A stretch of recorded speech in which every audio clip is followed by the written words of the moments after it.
Bertemu kembali anda masih lagi menonton Buletin Awani bersama saya Najib Arif. Seperti kita ketahui, Bank Negara Malaysia sudah dapat mengumumkan bahawa membenarkan dan juga bank-bank komersial ini menangguhkan 6 bulan pembayaran untuk pinjaman dan juga pembiayaan bagi individu dan juga PKS, perusahaan kecil yang sudah ada di Malaysia ini, dan kita ingin mengetahui kesannya kepada lebih tepat lagi poket rakyat, ekonomi rakyat dikala kesukaran berdepan dengan Perintah Kawalan Pergerakan ini dan juga yang disambung sehingga 14 April nanti. Saya nak bersama dengan Profesor Madya Dr. Ahmad Razman Abdul Latif, iaitu pensyarah kanan Putra Business School yang bersedia dengan saya Skype ketika ini. Prof, terima kasih kerana bersama dengan kami. Pertama sekali, kita melihat kepada angkanya tempoh 6 bulan diberikan untuk penangguhan pinjaman pembiayaan.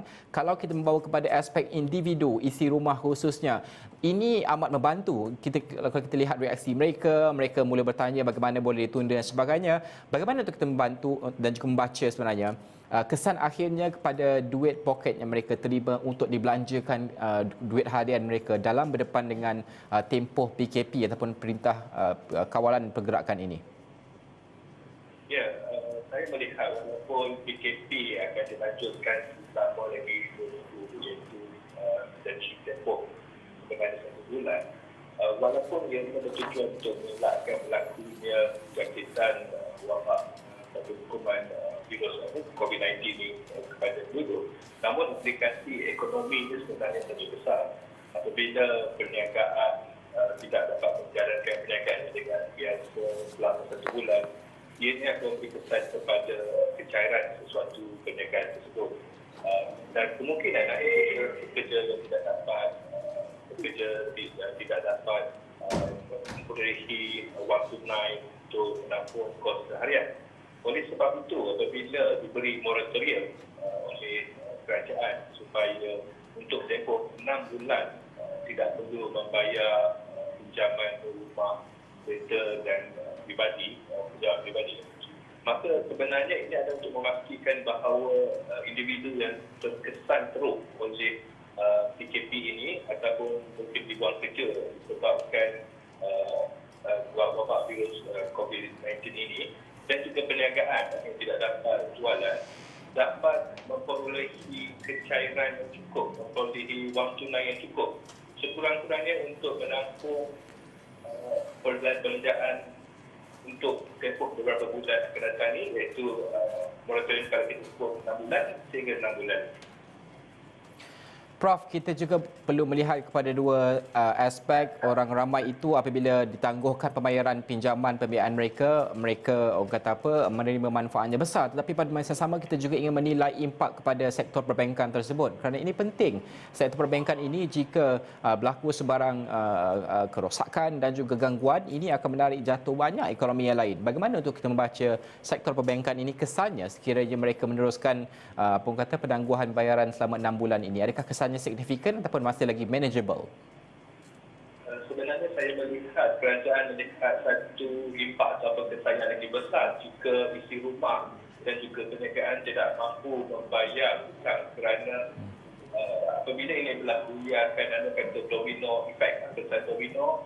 Apabila rakyat bankrupt ataupun muflis dan perniagaan pun bankrupt, tutup kedai, maka ianya akan terus memberi kesan kepada industri kewangan dan sebenarnya ianya akan merantai ke setiap industri. Dan kalau kita lihat sama ada perlu ke memikirkan tentang industri kewangan, sebenarnya isi rumah sebenarnya yang lebih penting. Kalau kita lihat statistik hutang isi rumah berbanding KDNK di Malaysia, ianya berjumlah 1.18 trilion ringgit, iaitu 82.2% daripada KDNK.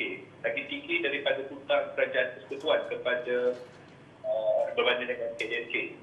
Dan juga kalau kita lihat di Asia Tenggara, hutang isi rumah sebenarnya kita ni paling tinggi.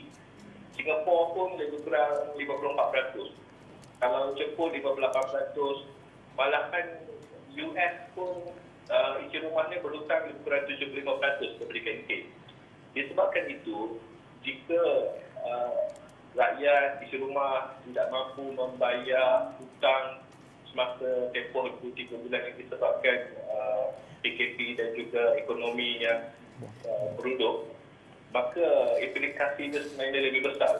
Ini akan kena juga kepada isu kewangan dan juga kepada negara secara keseluruhannya.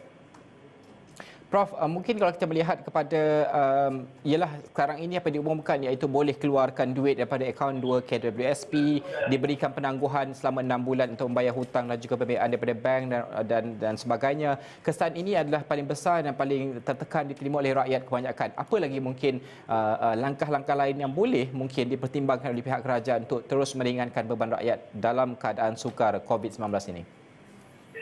Ya, seperti yang saya sebut tadi, tujuan kerajaan membuat beberapa pelonggaran dari segi moratorium pinjaman, KWSP boleh keluarkan duit dan juga bantuan sara hidup dipercepatkan. Matlamatnya untuk memastikan bahawa rakyat ada tunai di tangan untuk menampung kos harian sepanjang tempoh PKP berjalan dan juga beberapa bulan yang akan datang, terutama bagi mereka yang terkesan oleh PKP dan juga ekonomi sekarang, iaitu mereka yang hilang pekerjaan, mereka yang kurang pendapatan dan sebagainya. Namun, saya melihat juga bahawa kerajaan akan terus memantau situasi semasa, akan melihat dari segi kadar pengangguran, akan melihat dari segi berapa banyak syarikat yang bermasalah yang masih lagi perlu dibantu. Kerana kalau kita lihat sebenarnya syarikat sedang berhad yang berdaftar dengan Suruhanjaya Syarikat Malaysia lebih kurang 5 juta. Ini termasuk enterprise, sole proprietor. Kalau sedang berhad saja lebih kurang 1.4 juta. Jadi setiap minggu kerajaan akan memantau memastikan bahawa PKS ini ada mungkin sektor tertentu yang perlu diberi perhatian khusus seperti pelancongan, pengangkutan dan saya lihat pengumuman pakej rancangan yang akan diumumkan tidak lama lagi juga akan berterusan menambahkan lagi dana pakej rancangan ini kerana saya lihat jumlah 20 bilion itu hanya lebih kurang 1.2% daripada KDNK. Malahan negara-negara lain seperti Perancis, UK, Amerika Syarikat dan juga Germany telah memperuntukkan lebih daripada 10% daripada KDNK mereka. Amerika Syarikat memperuntukkan 2 trilion dolar untuk merangsang kembali ekonomi. Dan di sini saya lihat Malaysia juga akan berbuat demikian, menambahkan lagi dana untuk pastikan tiada rakyat yang jatuh muflis termasuk juga PKS masih mampu meneruskan perniagaan mereka.